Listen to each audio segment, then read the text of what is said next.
Hi guys, welcome to my YouTube channel. ഇന്നത്തെ video എന്ന് പറയുന്നത് ഒരു തട്ടിക്കൂട്ട് ബിരിയാണി ഉണ്ടാക്കുന്നത് എങ്ങനെയെന്ന് നോക്കാം.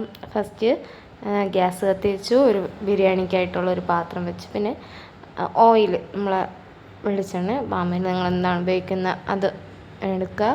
ശേഷം സ്പൈസസ്, അതിൽ എണ്ണ ചൂടായതിനു ശേഷം സ്പൈസസ്, നമ്മളെ ഗ്രാമ്പൂ, പട്ട, അതൊന്ന് ജസ്റ്റ് ഒന്ന് ചൂടാക്കി ഒന്ന്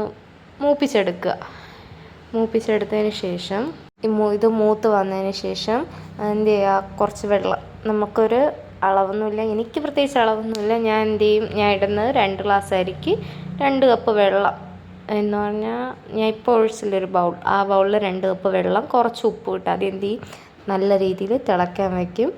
ഒരു 10 മിനിറ്റ് ആകുമ്പോൾ നല്ല രീതിയിൽ എന്ത് ചെയ്യും, അത് തിളച്ച് വരും. തിളച്ച് വന്നതിന് ശേഷം നമ്മൾ ഒരു മണിക്കൂർ കുതിർക്കാൻ വച്ചിരിക്കുന്ന ബസ്മതി അരിയാണ്. ബസ്മതി അരി എന്ത് ചെയ്യുക, അതിലിടുക. മൊത്തം അതിൽ ഒരു 7 മിനിറ്റോളം, 7 അല്ലെങ്കിൽ ഒരു 8 മിനിറ്റോളം അരി വേവിച്ചാൽ മതി.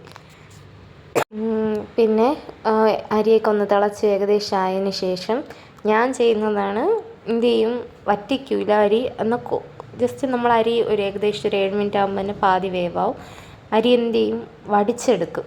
വെള്ളം വടിച്ചെടുത്തതിന് ശേഷം അങ്ങനെ അടച്ച് വയ്ക്കുമ്പോൾ എന്ത് ചെയ്യും, ആ ആവിയിൽ തന്നെ ബാക്കി എന്ത് ചെയ്യും, ജസ്റ്റ് വെന്തോളും. പിന്നെ മുന്തിരി, കാഷ്യൂ എല്ലാം എന്ത് ചെയ്യും, നെയ്യിലിട്ട് മൂപ്പിച്ചതിന് ശേഷം അതിലൂടെ സ്പ്രെഡ് ചെയ്ത് കൊടുക്കുക. അതിൻ്റെ കൂടെ തന്നെ ഉള്ളി എന്ത് ചെയ്യും, ഉള്ളിയൂടെ ഫ്രൈ ചെയ്ത് അതിൻ്റെ പുറത്തൂടെ ഇട്ട് കൊടുക്കുമ്പോൾ നമ്മളെ ബിരിയാണി റെഡി. ഇന്നത്തെ വീഡിയോ ഇത്രയേ ഉള്ളൂ.